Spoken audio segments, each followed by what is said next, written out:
തവണ നമ്മൾ ചെയ്ത വീഡിയോയ്ക്ക് ഒരു നല്ല റെസ്പോൺസ് തന്നെയാണ് കിട്ടിയിരിക്കുന്നത്. അങ്ങനെ ആ വീഡിയോയുടെ രണ്ടാമത്തെ ഭാഗമാണിത്. ഒന്നാമത്തെ ഭാഗം കാണാത്തവർക്ക് വേണ്ടി അതിൻ്റെ ലിങ്ക് ഞാൻ ഡിസ്ക്രിപ്ഷൻ ബോക്സിൽ കൊടുത്തേക്കാം. ഇതിൻ്റെ തൊട്ട് മുമ്പത്തെ വീഡിയോ ആണ്, നിങ്ങൾക്കത് കയറി കാണാവുന്നതാണ്. അപ്പോൾ അതിൻ്റെ രണ്ടാമത്തെ ഭാഗമാണ് നമ്മളിപ്പോൾ കാണിക്കുന്നത്, കേരളത്തിലെ ജൂതർ എന്നാണ്. അപ്പോൾ എല്ലാവർക്കും വീഡിയോയിലേക്ക് ഒരിക്കൽ കൂടി സ്വാഗതം. ചാനൽ സബ്സ്ക്രൈബ് ചെയ്യാത്തവർ സബ്സ്ക്രൈബ് ചെയ്യാൻ പരിഗണിക്കുക. സബ്സ്ക്രൈബർ കൗണ്ട് ഇച്ചിരി കുറവാണ്. അപ്പോൾ ഒരിക്കൽ കൂടി വീഡിയോയിലേക്ക് സ്വാഗതം. നമ്മളിപ്പോൾ എത്തിയിരിക്കുന്നത് പേജ് നമ്പർ 34 34 കാണുമ്പോൾ തന്നെ നമുക്ക് കാണാം, ഇതും എനിക്ക് തോന്നുന്നു പറവൂർ പള്ളിയാണെന്ന് തോന്നുന്നു. അപ്പോൾ ഫോട്ടോ ക്ലിയർ ഇല്ലാത്തതാണ് കേട്ടോ, അല്ല നമ്മുടെ ക്യാമറയുടെ അല്ല. അപ്പോൾ നമ്മുടെ തോറ സൂക്ഷിക്കുന്ന ബോക്സാണിത്. ഇതിൽ കാണിച്ചിരിക്കുന്ന സെയിം ബോക്സാണിത്, തോറ സൂക്ഷിച്ചിരിക്കുന്നത്. അത് പരിചയപ്പെടുത്തുന്ന രണ്ട് മലയാളി ജൂതന്മാരാണ്. അതിൻ്റെ 35-ാമത്തെ പേജിലാണ് ഇനി വാക്കുകളുള്ളത്. കേരളത്തിലെ മറ്റു സമുദായങ്ങളോട് ഇടപഴകി വസിക്കുമ്പോഴും ജൂതർ അവരുടെ വ്യതിരിക്തത നിലനിർത്താൻ ശ്രമിച്ചു. വസ്ത്രം, ഭക്ഷണം, പാർപ്പിടം, വിവാഹം, ഉത്സവാഘോഷങ്ങൾ തുടങ്ങിയവയിൽ ഇത് തെളിഞ്ഞു കാണാം. മറ്റുള്ളവരിൽ നിന്നും ജൂത സമൂഹം ഒന്നും സ്വീകരിച്ചിട്ടില്ല എന്നല്ല ഇതിനർത്ഥം.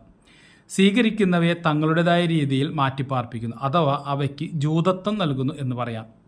കേരള സമൂഹം എന്ന പൊതു സംവർഗത്തെ പരിഗണിക്കുമ്പോൾ അതിൽ കേരളീയ ജൂതനും ഉൾപ്പെടുന്നു. അവരുടെ സാമൂഹ്യ ജീവിതത്തിൽ കേരളീയതയുടെ നിരവധി അടയാളങ്ങൾ കാണാനാവും.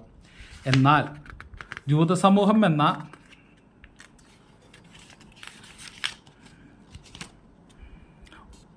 ഒരു ഉപവർഗത്തെ സവിശേഷമായി പരിഗണിക്കുമ്പോൾ നിരവധി വ്യതിരിക്തങ്ങളുള്ള ഒരു ഫോക്ക് സമൂഹത്തിൻ്റെ ചിത്രമാവും തെളിഞ്ഞു കിട്ടുക.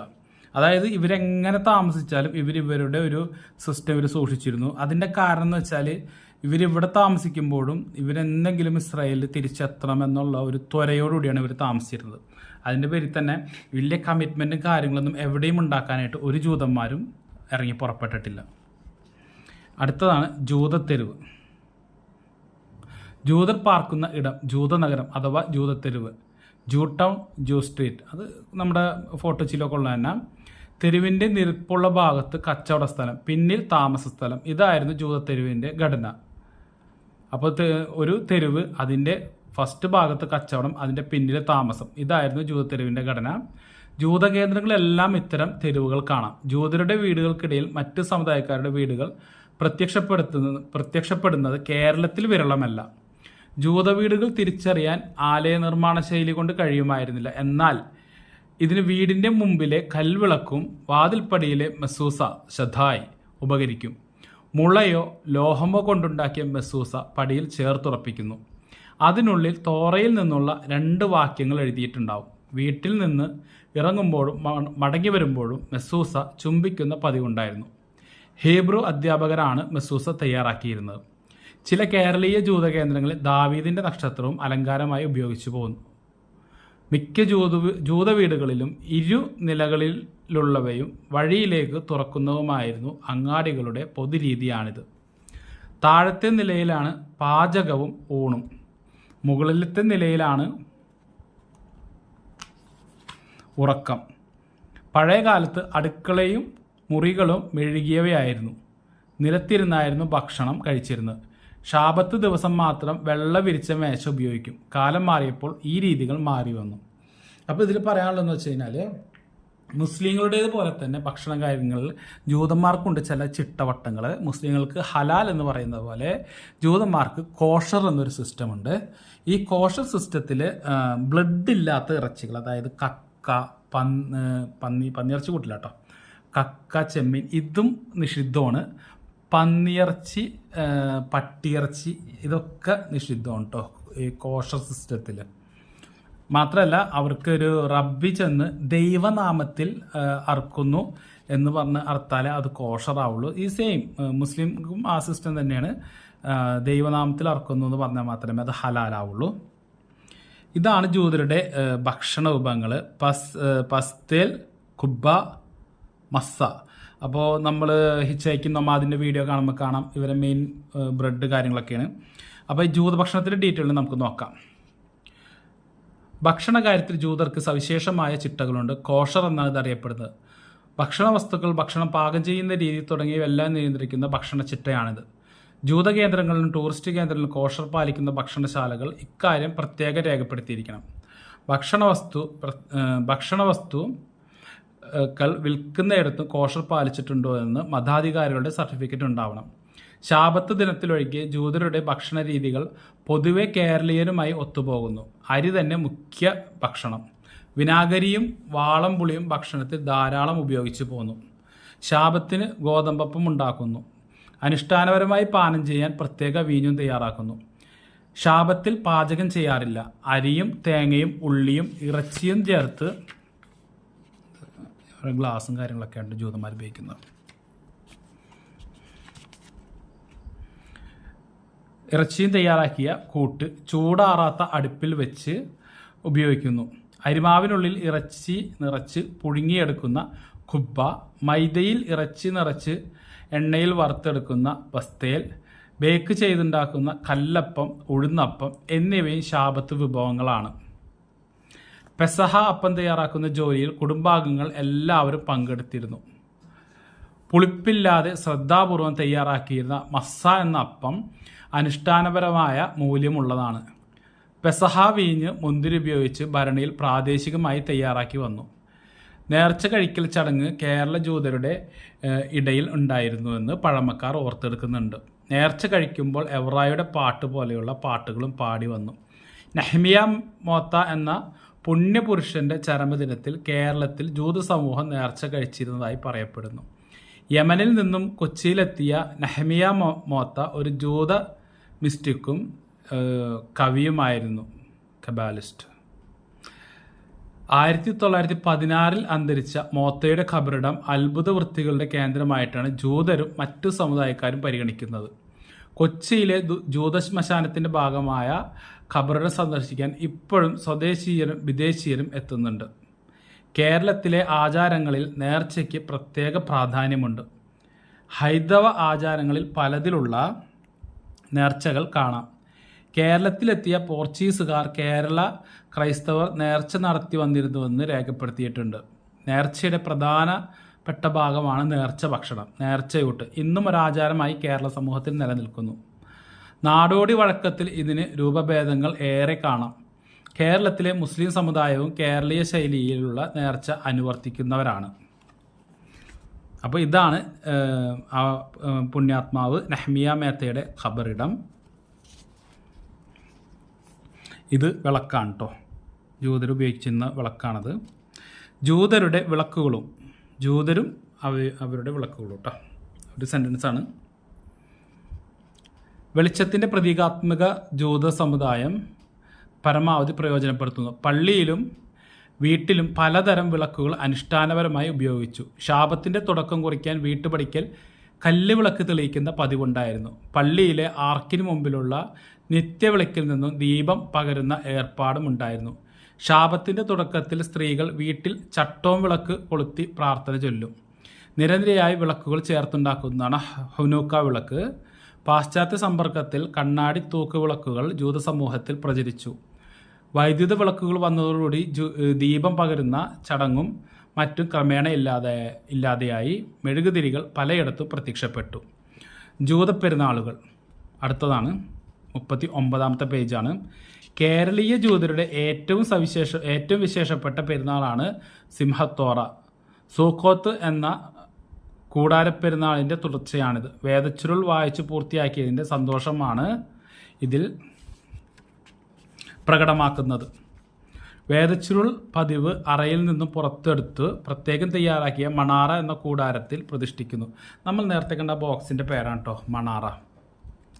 കൂടാരത്തിൽ പ്രതിഷ്ഠിക്കുന്നു.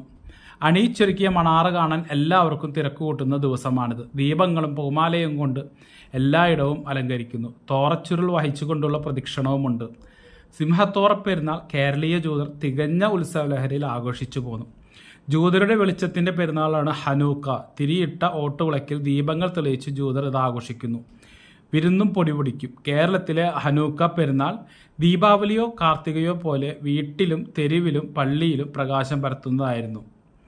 തെരുവിൻ്റെ രണ്ട് ഭാഗത്തും കുലവാഴകൾ കൊണ്ട് അലങ്കരിച്ചും ദീപം തെളിച്ചും ഹനൂക്ക ആചരിച്ചു.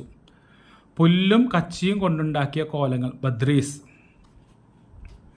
കത്തിക്കുമായിരുന്നു. ഒപ്പം ആട്ടവും പാട്ടും മധുരപലഹാര വിതരണവും കരിമരുന്ന് പ്രയോഗവും നടത്തി. ചിലയിടങ്ങളിൽ സ്ത്രീകളുടെ കൈകൊട്ടിപ്പാട്ടും ഉണ്ടായിരുന്നു. പെരുന്നാളിൻ്റെ 1-ാം ദിവസം കൊച്ചിയിലെ ജൂതമിസ്റ്റിക്കായിരുന്ന നെഹമിയ മേത്തയുടെ ഓർമ്മയ്ക്കായി നേർച്ച സദ്യയും നടത്തി വന്നു. എസ്തർ രാജ്ഞിയുടെ ചരിതങ്ങൾ അനുസ്മരിക്കുന്ന പെരുന്നാളാണ് പുരീം. ആശു അവറോഷിൻ്റെ പാട്ടിൽ എസ്തറിൻ്റെ വൃത്താന്തമുണ്ട്. പുളിപ്പില്ലാത്ത ഭക്ഷണം മാത്രം കഴിക്കുന്ന പെരുന്നാളാണ് പെസഹ. പുളിപ്പില്ലാത്ത അപ്പം ഒരുക്കുന്ന ചടങ്ങിൽ സ്ത്രീ പുരുഷന്മാരെല്ലാം പങ്കെടുക്കുന്നു. വീടും വീട്ടുപകരണങ്ങളും ശുദ്ധിയാക്കിയെടുക്കുന്ന കാലമാണിത്. തോറ തിരിച്ചു കിട്ടിയ ദിവസമാണ് ഷബോദ്. ഇതിന് ചുക്കുണ്ടപ്പെരുന്നാൾ എന്ന ജനപ്രിയ പേരുമുണ്ട്. പെസഹ കഴിഞ്ഞ് 50-ാം ദിവസമായതിനാൽ 50-ാം പെരുന്നാൾ എന്ന് വിളിക്കും. ഈ പെരുന്നാളിന് എല്ലായിടത്തും കൊമ്പുവിളി മുഴങ്ങും. 613 കൽപ്പനകൾ വായിക്കാനുള്ള ദിവസം കൂടിയാണ് പുതുവത്സര ദിനമായ റോഷ് ഹഷാന. ഇനി നമ്മൾ അടുത്തായി പോകുന്നത് പേജ് നമ്പർ 42-ലേക്കാണ്. ഇപ്പോൾ ഇവിടെ ചെറിയൊരു കാർട്ടൂൺ പോലെയൊക്കെ വരച്ച് വെച്ചിട്ടുണ്ട്. ഇനി നമ്മൾ ഇവിടുന്ന് തുടങ്ങിയത് റോഷ് ഹഷാന. ഇതിനു മുമ്പ് 30 ദിവസം പുലർക്കാല പ്രാർത്ഥനകൾ പ്രത്യേകമായി നടക്കും. ഉറക്കം ഒളിച്ച് ആചരിക്കേണ്ട പെരുന്നാളാണിത്. തോറ ലഭിച്ചിട്ടും വിശ്വസ്തത നിലനിർത്താൻ കഴിയാതെ പോയതിനാൽ മനസ്സൊരുങ്ങുന്ന പെരുന്നാളാണ് യോം കിപ്പൂർ. മരിച്ചവർ ഊര് ചുറ്റുന്ന ദിവസങ്ങളെന്ന് ജനവിശ്വാസം. 24 മണിക്കൂർ ഉപവാസം, ദിവസം മുഴുവൻ പള്ളിയിൽ പ്രാർത്ഥനയുമുണ്ട്. ബ്രീത്ത് മീല. ജൂത സമൂഹത്തിൽ ആൺകുട്ടി പിറന്നാൽ 8-ാം ദിവസം കുട്ടിയുടെ അഗ്രചർമ്മം ഛേദിക്കുന്ന ചടങ്ങാണ് ബ്രീത്ത് മീല. അതായത് മുസ്ലിങ്ങൾക്ക് സുന്നത്ത് ലിംഗാഗ്ര ചർമ്മ ഛേദനോട്ടാ ബ്രീത്ത് മീല. പഴയകാലത്ത് പള്ളിയിൽ വെച്ച് മൊയ്ലാരാണ് അഗ്രചർമ്മം ഛേദിച്ചിരുന്നത്. നാട്ടുവൈദ്യം കൊണ്ട് മുറിവുണക്കിയിരുന്നു. 10 പുരുഷന്മാരെങ്കിലും ഉള്ള ഗണം മിനിയാൻ ചടങ്ങിന് സാക്ഷ്യം വഹിച്ചിരുന്നു. കുഞ്ഞിന് വേദന അറിയാതിരിക്കാൻ ഉറങ്ങാൻ 2 തുള്ളി ലഹരിപാനീയം കൊടുക്കുമായിരുന്നു. അപ്പോൾ ബ്രീത്ത് മീല എന്ന ചടങ്ങാണ് ഇവർ ഈ കാർട്ടൂൺ പോലെ വരച്ചിരിക്കുന്നത് കേട്ടോ. ആ സുന്നത്ത് കർമ്മമാണ് വരച്ചിരിക്കുന്നത്. അടുത്തത് വിവാഹം. ജൂത മതാചാരങ്ങളും കേരളീയ പാരമ്പര്യങ്ങളും സമ്മേളിക്കുന്ന കേരള ജൂതരുടെ വിവാഹാഘോഷം പണ്ട് 15 ദിവസത്തോളം ദീർഘിക്കുന്നതായിരുന്നു ചടങ്ങ്. ജൂതാചാരം അനുസരിച്ച് വിവാഹ ഉടമ്പടിയിൽ ഒപ്പുവെക്കുന്നു. വിവാഹരേഖയാണ് കത്തൂബ. മനോഹരമായ ചിത്രപ്പണികൾ ചെയ്തുണ്ടാക്കിയ കത്തൂബ ഒരു മികച്ച കലാസൃഷ്ടിയാണ്. വിരുന്നും പാട്ടും വിവാഹത്തിൻ്റെ ആഹ്ലാദം വർദ്ധിപ്പിക്കുന്നു. താലി. വിവാഹിതരായ ജൂത സ്ത്രീകൾ താലി അണിയാറുണ്ട്. വരൻ്റെ സഹോദരിയാണ് വിവാഹവേളയിൽ വധുവിന് താലി കെട്ടുന്നത്. കാർക്കുഴലി എന്ന ജൂത പെൺപാട്ട് സമാഹാരത്തിൽ കല്യാണപ്പാട്ടുകൾ കാണാം. ഇതിൽ താലിപ്പാട്ടുമുണ്ട്. സുമംഗലിയാവാൻ താലി വേണമെന്ന കേരളീയ ബോധമാവും ഇവിടെ പ്രവർത്തിക്കുന്നത്. അത് പാട്ടിലും തെളിഞ്ഞു കേൾക്കാം. വരൻ്റെ ഷാളിൽ ശിശിൽ നിന്നും നൂലെടുത്ത് അതിൽ മോതിരം കെട്ടി വൈൻ ഗ്ലാസ്സിൽ താഴ്ത്തുന്നു. ഈ മോതിരമാണ് വരൻ വധുവിനെ അണിയിക്കുന്നത്. വിവാഹവേളയിൽ വരനെ ജോസഫ് റബ്ബാനായി സങ്കല്പിക്കുന്നു. 72 പദവികൾ അനുസ്മരിപ്പിക്കുന്ന ചടങ്ങുകളുമുണ്ട്. വധൂവരന്മാർ പള്ളിയിൽ പ്രവേശിക്കുമ്പോൾ കുരവിടുന്ന സമ്പ്രദായമായിരുന്നു. ഒപ്പം ഷെങ്ലി ഈണത്തിൽ ഹീബ്രു ഗീതങ്ങൾ ആലപിക്കും. ഖെത്തൂബ എന്ന വിവാഹരേഖ ഉറക്കെ വായിക്കുന്ന ചടങ്ങും ഉണ്ടായിരുന്നു. വിവാഹ ചടങ്ങുകൾക്ക് പ്രാദേശിക ഭേദങ്ങൾ വേണ്ടുവോളമുണ്ട്. അടുത്ത സബ്ജക്റ്റ് വരുന്നത് വേഷഭൂഷാദികളാണ്. ഒറ്റ നോട്ടത്തിൽ ജൂത സ്ത്രീ പുരുഷന്മാരെ മറ്റ് കേരളീയരിൽ നിന്നും വേർതിരിച്ചറിയാൻ കഴിഞ്ഞെന്ന് വരില്ല. ശ്രദ്ധിച്ചു നോക്കിയാൽ ചില സവിശേഷതകൾ കണ്ടെത്താൻ കഴിയും. നിറപ്പകിട്ടുള്ള വസ്ത്രമാണ് സ്ത്രീകൾ പൊതുവെ ഉപയോഗിച്ചിരുന്നത്. വിശേഷ അവസരങ്ങളിൽ വെള്ള വസ്ത്രവും ധരിച്ചു പോന്നു.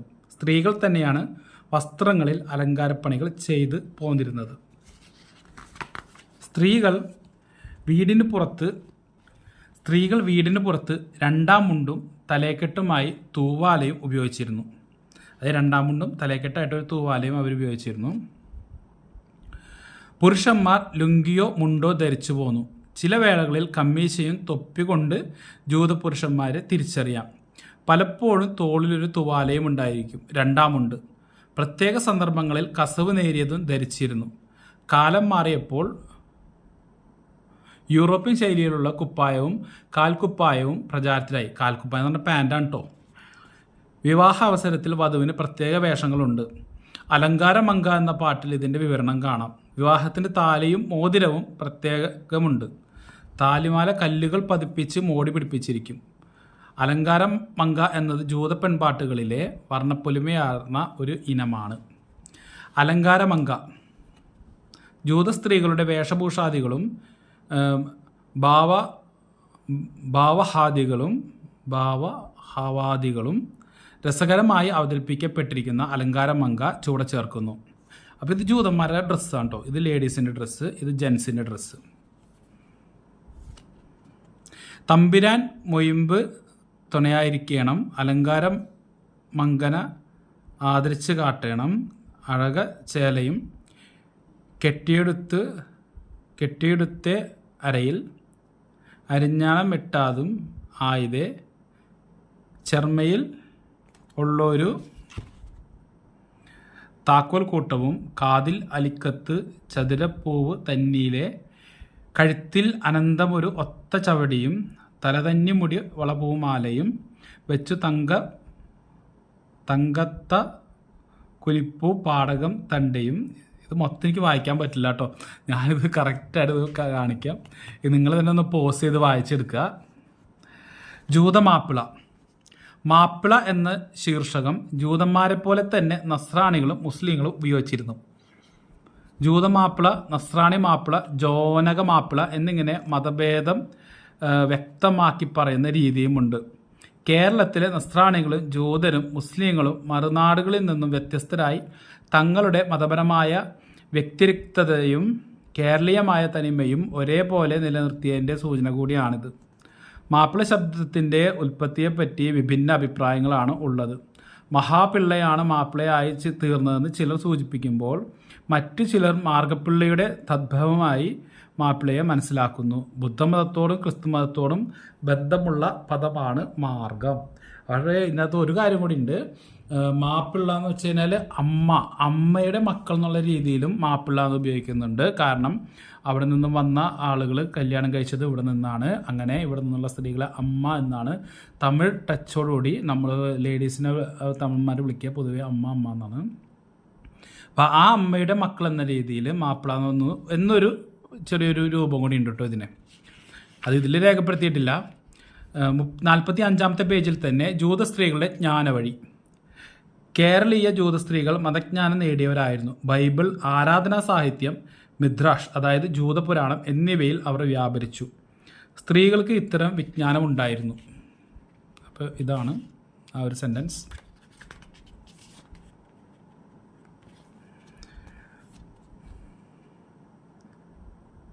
വിജ്ഞാനം ഉണ്ടായിരുന്നുവെന്ന് ജൂതരുടെ പെൺപാട്ടുകൾ തെളിയിക്കുന്നു. പാട്ടുകൾ രേഖപ്പെടുത്തിയ 50ഓളം നോട്ട്ബുക്കുകളായ ഖോല കണ്ടുകെട്ടിയിട്ടുണ്ട്. പെൺപാട്ടുകൾ സാധ്യമാക്കിയ മതജ്ഞാനം കേരളീയ ജൂത സ്ത്രീകൾക്ക് അസാധാരണമായ ആത്മവിശ്വാസവും അഭിമാനബോധവും നൽകിയിരുന്നു. സാമ്പത്തിക ജീവിതം. മുസ്ലിസിൻ്റെ വാണിജ്യ പാരമ്പര്യത്തിൽ ജൂതർക്ക് പങ്കുണ്ട്. മുസ്ലിസിലെ ജൂത സാന്നിധ്യം പരിഗണിച്ച് വേണം ജൂത ചെപ്പേടിലെ പദവികളും മറ്റും മനസ്സിലാക്കാൻ. അറബി നാടുകൾ വഴി യൂറോപ്പുമായി കേരളത്തെ ബന്ധിപ്പിക്കുന്നതിൽ ജൂതർക്കുണ്ടായിരുന്ന പങ്ക് കേരളത്തിൽ പിൽക്കാലത്ത് വലുതും ചെറുതുമായ വാണിജ്യ സംരംഭങ്ങൾ അവർ ജീവിതവൃത്തിയായി സ്വീകരിച്ചു. പഴയ മുസ്ലിം പ്രദേശത്ത് കൃഷികാര്യങ്ങളിലും അവർ വിജയിച്ചതിന് രേഖകളുണ്ട്. ഇംഗ്ലീഷ് വിദ്യാഭ്യാസത്തിൻ്റെ വരവോടുകൂടി ജൂത സമൂഹത്തിൽപ്പെട്ടവരും പുതിയ ഉദ്യോഗാവസരങ്ങൾ പ്രയോജനപ്പെടുത്തി. അടുത്തത് അക്ഷരം അപ്പമായി. കേരള ജൂതർക്ക് വിദ്യാരംഭത്തിൽ തനതായ പാരമ്പര്യമുണ്ടായിരുന്നു. അക്ഷരവിദ്യയിലേക്ക് കടക്കുന്ന ജൂതവഴിയെക്കുറിച്ച് വൈലോപ്പള്ളി ശ്രീധരമേനോൻ കവിതയിൽ സൂചിപ്പിക്കുന്നുണ്ട്. അക്ഷരം പഠിപ്പിക്കാൻ അക്ഷരത്തിൻ്റെ ആകൃതിയിൽ അപ്പമുണ്ടാക്കി തേനും ചേർത്ത് കുട്ടികൾക്ക് കൊടുക്കുന്ന പതിവുണ്ടായിരുന്നു. മധുരിപ്പ നക്ഷരങ്ങൾ പോലെയപ്പം തീർത്തു കോൽത്തേൻ ചേർത്ത് കൊടുക്കും. ഇത് കേരളത്തിലെ യഹൂദർ ഇസ്രയേലിലേക്ക്. അതൊരു ബ്രാക്കറ്റിലാണ് കൊടുത്തിരിക്കുന്നത്. ഹീബ്രു അച്ചടി അടുത്തതാണ്. പശ്ചിമേഷ്യയിൽ നിന്നും യൂറോപ്പിൽ നിന്നും ആരാധനാ സാഹിത്യം വന്നിരുന്നതായി രേഖകളുണ്ട്. കേരളത്തിൽ നിന്നുള്ള ജൂതർ ബോംബെയിലും കൽക്കത്തയിലും ആരാധനയ്ക്ക് നേതൃത്വം നൽകിയിരുന്നതായി കാണാം.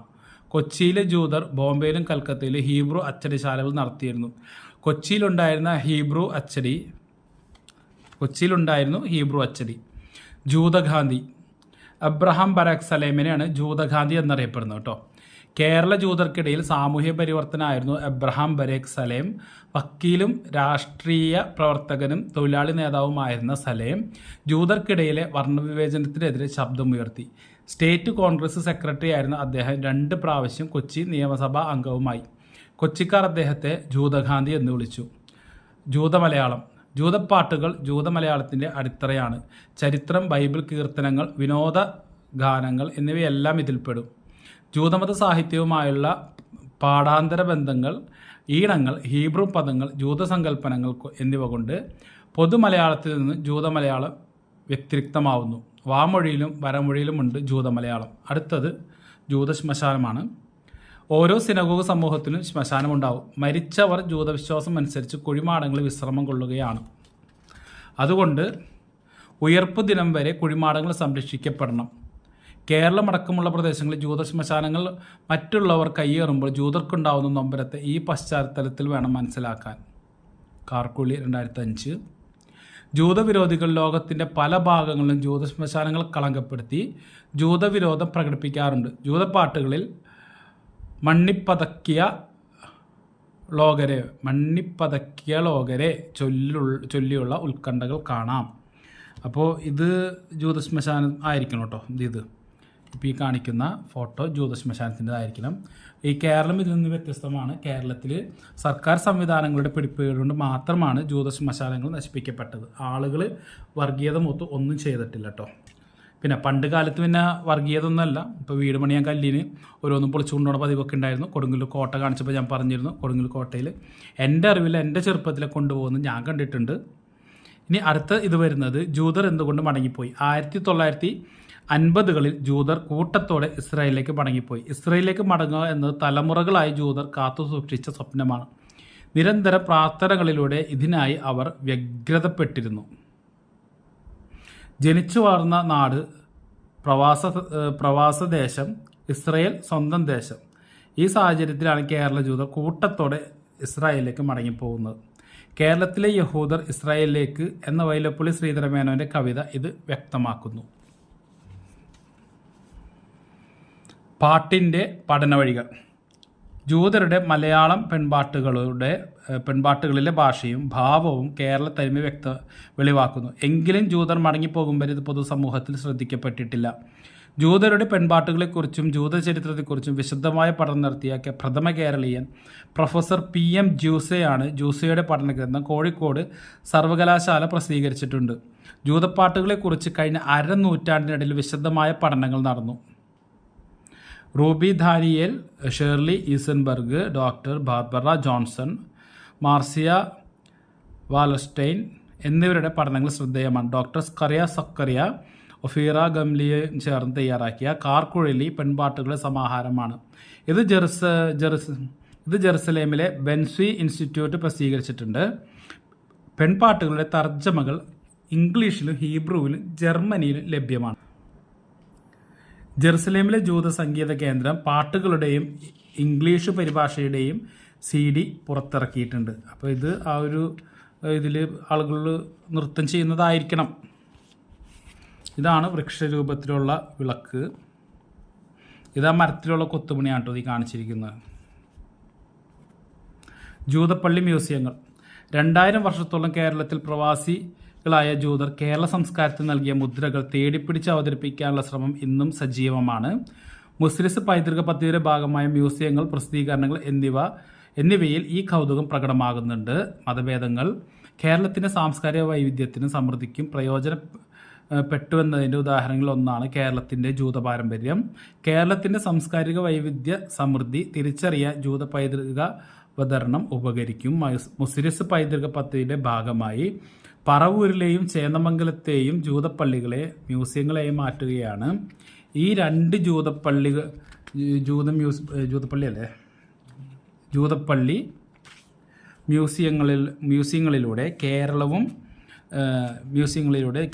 ജൂതരും തമ്മിലുള്ള കൊള്ളൽ കൊടുക്കലുകളുടെ, അതായത് കൊടുക്കുക എന്ന് പറയില്ലേ, അതേപോലെ കൊള്ളൽ കൊടുക്കലുകളുടെ ചരിത്രം പറയാൻ ശ്രമിക്കുന്നു.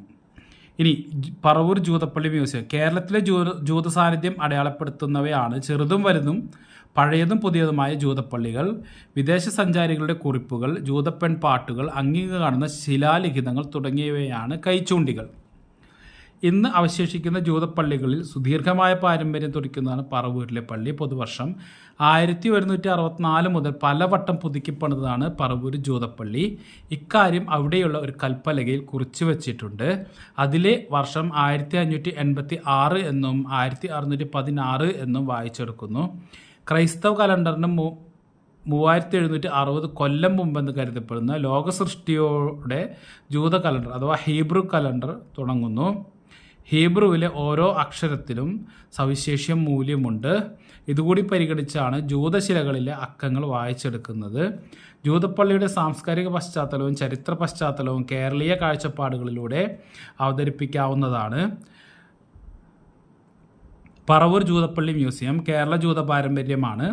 മ്യൂസിയത്തിൻ്റെ പ്രമേയം ജൂതപ്പള്ളിയുടെ ഘടന, ധർമ്മം, പ്രവർത്തനം എന്നിവ മനസ്സിലാക്കാൻ കഴിയുന്ന തരത്തിലാണ് ഈ മ്യൂസിയം വിഭാവനം ചെയ്തിരിക്കുന്നത്. ചെറിയൊരു സെൻറ്റൻസ് ഉണ്ട്. പെൺപാട്ടുകളിലെ പറവൂർ പള്ളിയുടെ പാട്ടിൽ പറവൂർ പള്ളിയുടെ ഭംഗിയും പോർച്ചുഗീസുകാരുടെ ആക്രമണവും വിവരിക്കുന്നുണ്ട്.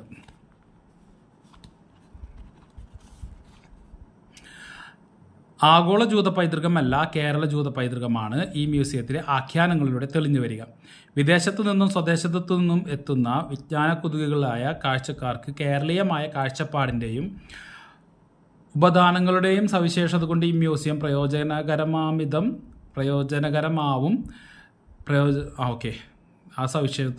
ആ സവിശേഷതകൾ കൊണ്ടൊക്കെ ഇത് പ്രയോജനകരമാവും. ജൂതരെക്കുറിച്ച് ലോകത്തിൻ്റെ നാനാഭാഗങ്ങളിൽ മ്യൂസിയങ്ങളുണ്ട്. അവയിൽ മിക്കവയും ജൂതക്കുരുതികളെക്കുറിച്ചുള്ളവയാണ്. പറവൂർ ജൂതപ്പള്ളി മ്യൂസിയം ഹോളോകോസ്റ്റ് മ്യൂസിയം അല്ല. കേരള ജൂതജീവിതത്തിൻ്റെ താളം വെളിവാക്കുന്ന അരങ്ങാണ്. ചേന്നമംഗലം ജൂതപ്പള്ളി മ്യൂസിയം പൊതുവർഷം 14-ാം നൂറ്റാണ്ടിൽ ഇബ്നു ബത്തൂത്ത സന്ദർശിച്ച സ്ഥലമാണ്. കുഞ്ചക്കരി എന്ന ചേന്നമംഗലം, അതായത് 1300-1400 കാലഘട്ടങ്ങളിൽ ഇബ്നു ബത്തൂത്ത ചേന്നമംഗലം ജൂതപ്പള്ളി മ്യൂസിയം സന്ദർശിച്ചിട്ടുണ്ട്.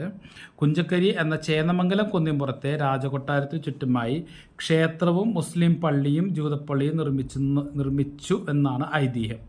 കേരളത്തിലെ മതാന്തരതയുടെ മാതൃകയാണിത്. ചേന്നമംഗലം ജൂതപ്പള്ളി പൊതുവർഷം 1420 സ്ഥാപിച്ചു. 1614 പുതുക്കിപ്പണിതു. 1938 കൊച്ചി ആർക്കിയോളജി വിഭാഗം പള്ളിയുടെ കേടുപാടുകൾ നീക്കി സംരക്ഷിത സ്മാരകമാക്കി. ജൂതപ്പള്ളിയുടേതൊഴികെയുള്ള ചേന്നമംഗലം പ്രദേശം മുഴുവൻ പാലിയം വകയായിരുന്നുവെന്ന് 1906 സെറ്റിൽമെൻറ്റ് രേഖകൾ വ്യക്തമാക്കുന്നു. ജൂതപ്പള്ളിയുടേത് തനത് വകയാണ്. അതായത് ജൂതപ്പള്ളി ഇരിക്കുന്ന, അതായത് ചേന്നമംഗലം ജൂതപ്പള്ളി ഉണ്ട്, ഞാൻ ആ വീഡിയോ ചെയ്തിട്ടുണ്ട്. അപ്പോൾ അത് അവരുടെ പ്രോപ്പർട്ടിയുണ്ട്. ബാക്കിയെല്ലാം പാലിയം രാജവംശത്തിൻ്റെ വകയാണ് കേട്ടോ. മുസ്ലിസിൽ നിന്നും ഉൾനാടുകളിലേക്ക് കുടിയേറിയ ജൂതരുടെ പഴക്കമേറിയ ആവാസസ്ഥാനമാണ് നദീമുഖത്തുള്ള ചേന്നമംഗലം. വാണിജ്യത്തിലും കൃഷിയിലും ഏർപ്പെട്ട ജൂതർ ഇതര സമൂഹങ്ങളുമായി സൗഹാർദ്ദത്തിൽ രാജകീയ പരിരക്ഷയോടെ ജീവിച്ചു. ചേന്നമംഗലം ജൂതരുടെ മുസ്ലിസ് ബന്ധത്തിലേക്ക് വിരൽ ചൂണ്ടുന്നതാണ് ജൂതപ്പള്ളിയുടെ പുറത്തു കാണുന്ന ഈ ശ്മശാനശില. ഇത് ചേന്നമംഗലം പള്ളിയുടെ പുറത്ത് എൻ്റെ വീഡിയോയിൽ കാണാട്ടോ നിങ്ങൾക്ക് ഈ ഒരു ശില അവിടെ ഇരിക്കുന്നത്. അപ്പോൾ സാറാബത്ത് ഇസ്രയേൽ മരണം 1269 എന്നാണ് ഈ ശിലയിൽ കാണുന്ന എഴുത്തിൻ്റെ പൊരുൾ. കൊടുങ്ങല്ലൂരിൽ നിന്നും കൊണ്ടുവന്നതാവാം ഈ സ്മാരകശില. അപ്പോൾ കാരണം 1269 ഇവർ ജൂതന്മാർ കൊടുങ്ങല്ലൂരാണ് ഉണ്ടായിരുന്നത്. അപ്പോൾ ഇവിടെ നിന്ന് കൊണ്ടുപോയതാണെന്നാണ് വിശ്വസിക്കുന്നത്.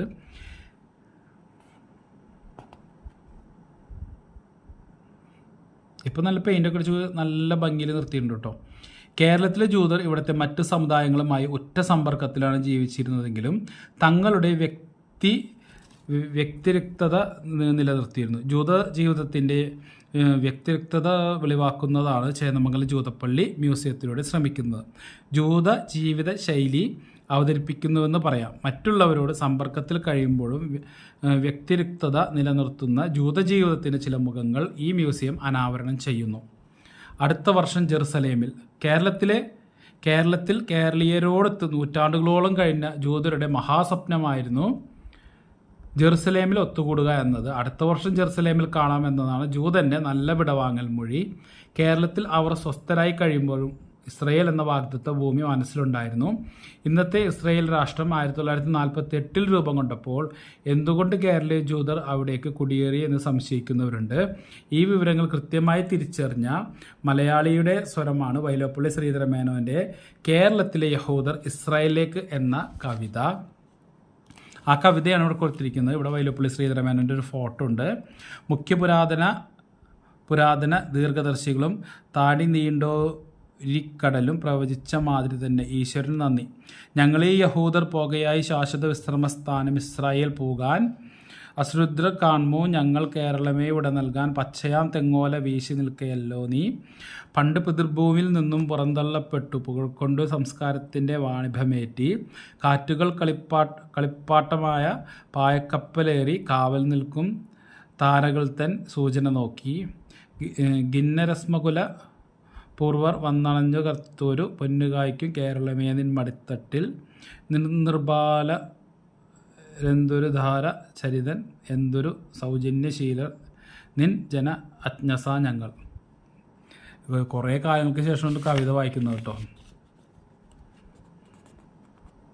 ഇത് നമ്മുടെ കളമെഴുത്തും പാട്ടുമാണല്ലോ. അപ്പോൾ അതും ഇതുമായിട്ടുള്ള ബന്ധം നോക്കാം. 57-ാമത്തെ പേജ്. കേരളത്തിലെ നാടൻപാട്ടിലൊരു ഇനമാണ് പൊലിപ്പാട്ട്. ഇതിന് പൊലിച്ചുട്ട് പാട്ട്, പൊലികപ്പാട്ട്, പൊലിവുപാട്ട് എന്നീ പേരുകൾ കൂടിയുണ്ട്. നിറഞ്ഞു പൊലിഞ്ഞു വരാൻ വേണ്ടി പാടുന്ന പാട്ടുകളാണിത്. പൊലിപ്പാട്ട് എന്ന ഗണകൽപ്പന നാടൻ പാട്ട് കൂട്ടായ്മ പറഞ്ഞു വരുന്നതാണ്. ഇത്തരം പാട്ടുകളിൽ സാധാരണയായി പൊലിക, പൊലിയുക എന്ന ശബ്ദം ആവർത്തിച്ചു വരും. പാട്ടുകളിലെ പ്രധാന ക്രിയാപദവും ഇതായിരിക്കും. കേരളത്തിൻ്റെ വിവിധ ഭാഗങ്ങളിലെ മിക്ക നാടൻപാട്ട് കൂട്ടായ്മകൾക്കും അവരുടേതായ പൊലിപ്പാട്ടുകളുണ്ട്. വ്യത്യസ്ത സന്ദർഭങ്ങളിലായിരിക്കും ഈ പാട്ടുകൾ പാടുന്നത്. പൊലിപ്പാട്ടുകളുടെ രൂപം അനുസരിച്ച് അവയ്ക്ക് 3 പൊതു മാതൃകകൾ കൽപ്പിക്കാം. മാതൃക 1. ഈ ഗണത്തിൽ ഉൾപ്പെടുത്താവുന്ന പാട്ടുകൾ ആദ്യന്തം പൊലിപ്പാട്ടുകളായിരിക്കും. അതായത് എല്ലാ വരികളിലും അല്ലെങ്കിൽ എല്ലാ ഈരടികളിലും പൊലിയുക എന്ന ശബ്ദം കടന്നു വരും. ഉദാഹരണം പൊലിക, കുന്നു പൊലിക, കുളവും പൊലിക, നാട് പൊലിക, നഗരം പൊലിക, വീട് പൊലിക, വീട്ടാരും പൊലിക, പന്തൽ പൊലിക, പടിവാതിൽ പൊലിക. കുട്ടനാട്ടിലും പരിസര പ്രദേശത്തും പാടുന്ന പൊലിപ്പാട്ടാണിത്. സ്തുതിപ്പ് എന്ന നിലയിലാണ് ഈ പാട്ട് പാടുന്നത്. മാതൃക 2. ധാരാളം വരികളുള്ള പാട്ടുകളുടെ ഭാഗമായി പൊലിപ്പാട്ടുകൾ കടന്നു വരാറുണ്ട്. ചിലപ്പോൾ പാട്ടിൻ്റെ തുടക്കത്തിലാവും പൊലിഭാഗം, മറ്റു ചിലപ്പോൾ പാട്ടിൻ്റെ ഒടുക്കത്തിലാവും. ഉദാഹരണം താഴെ ചേർക്കുന്നു. അയ്യപ്പൻ കാവുകളിലും ബ്രഹ്മാലയങ്ങളിലും തീയാടി നമ്പ്യാർ നടത്തിവരുന്ന അനുഷ്ഠാന കലയാണ് അയ്യപ്പൻ തീയാട്ട് അഥവാ അയ്യപ്പൻ കൂത്ത്. അയ്യപ്പൻ തീയാട്ടിൻ്റെ കഥാഭാഗം 12 ദിവസം കൊണ്ടാണ് പൂർത്തിയാവുന്നത്. എന്നാൽ ഇത് 1 ദിവസം കൊണ്ട് തന്നെ പൂർത്തിയാക്കുന്ന പതിവും ഉണ്ട്. അപ്പോൾ ഇവിടെ ചെറിയൊരു സെൻറ്റൻസ് ഉണ്ട്. കൃഷിപ്പാട്ട്, അനുഷ്ഠാനപ്പാട്ട്, വിനോദപ്പാട്ട് തുടങ്ങിയ സംവർഗങ്ങളിൽ പൊലിപ്പാട്ടുകളുണ്ട്. ദേവതാസ്തുതി പരങ്ങളായ പൊലിപ്പാട്ടുകൾ കുറവല്ല. അപ്പോൾ ഇതിൻ്റെയാണ് ഇത് 1 ദിവസം കൊണ്ട് പൂർത്തിയാക്കുന്ന പതിവുമുണ്ട്. ഇതിനെ ഉദയാസ്തമയം കൂത്ത് എന്ന് വിളിക്കും. അയ്യപ്പൻ തീയാട്ട് ഉദയാസ്തമനം കൂത്തായി നടത്തുമ്പോൾ പൊലിച്ചൂട്ട് പാട്ട് നടത്താറുണ്ട്.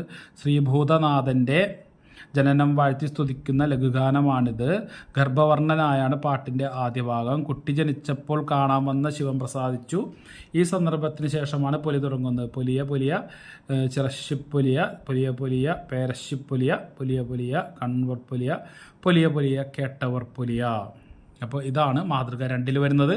മാതൃക 3 വരുന്നത് പൊലിശബ്ദം പ്രത്യക്ഷപ്പെടാത്ത എന്നാൽ പൊലിപ്പാട്ടിൻ്റെ പൊതുപ്രീതി ജനിപ്പിക്കുന്ന പാട്ടുകളെയും പൊലിപ്പാട്ടായി പാട്ടുകൂട്ടായ്മ പറഞ്ഞു വരുന്നു.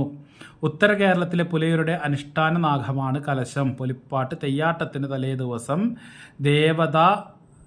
ദേവതാ സങ്കേതത്തിന് മുമ്പിൽ അവർ ഈ പൊലിപ്പാട്ട് പാടുന്നു. മുത്തപ്പൻ്റെ തിരുവപ്പനയ്ക്കും കോതാമൂരിയാട്ടത്തിലും പാടുന്ന പാട്ടുകളിൽ കലശം പൊലിക്കുന്ന പാട്ടുകൾ കാണാം.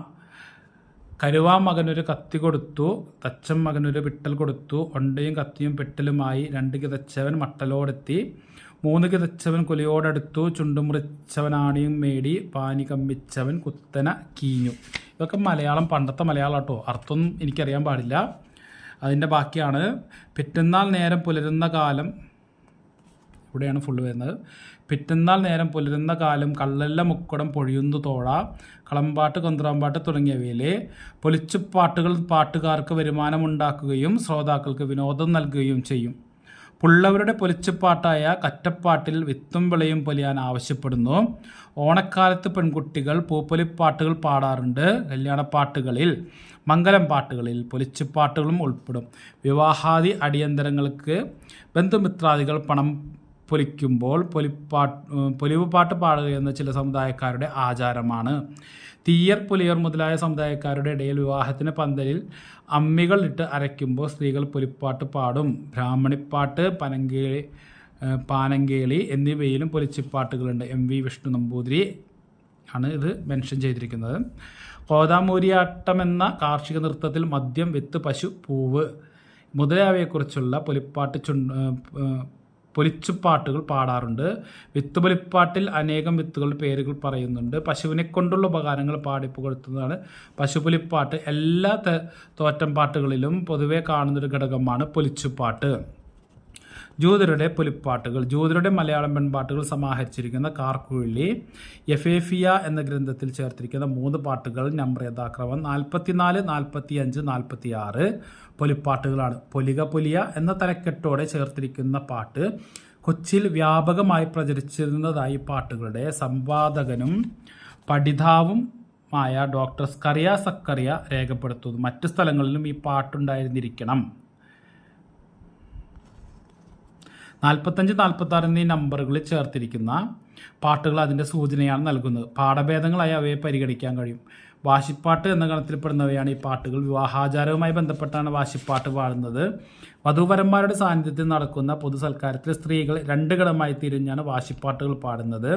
ഇസ്രായേലിലേക്കുള്ള ജൂതന്മാരുടെ കുടിയേറ്റത്തിന് ശേഷം ജൈവ സാഹചര്യങ്ങളിൽ നിന്ന് വേർപിരിഞ്ഞ നിലയിലാണ് ഈ പാട്ടുകൾ പരിണമിക്കുന്നതെന്നും പൊതുസദസ്സിന് മുമ്പിലുള്ള അവതരണത്തിന് വേണ്ടി പലതരത്തിൽ വെട്ടിയൊതുക്കിയ രൂപങ്ങളിലൂടെ പാട്ടിൻ്റെ പരിണാമം തുടരുന്നുവെന്നും ഡോക്ടർ സ്കറിയ സക്കറിയ നിരീക്ഷിക്കുന്നു.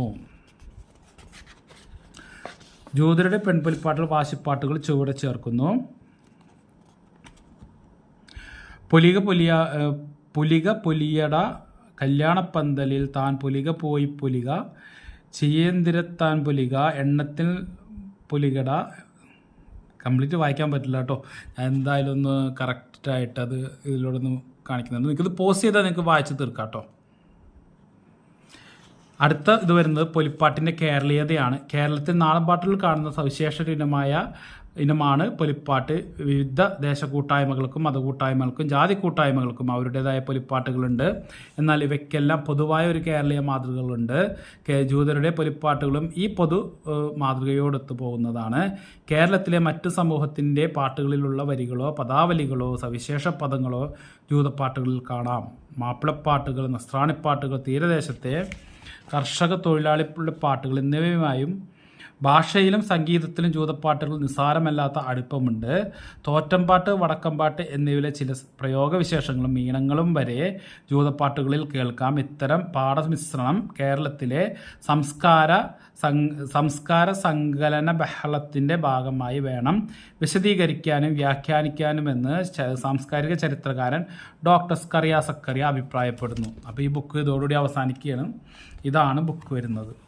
അപ്പോൾ ഈ ബുക്ക് കിട്ടാത്തവർക്കും വാങ്ങാൻ കഴിയാത്തവർക്കും ഈ ഒരു വീഡിയോ ഉപകാരമായെന്ന് ഞാൻ കരുതുന്നു.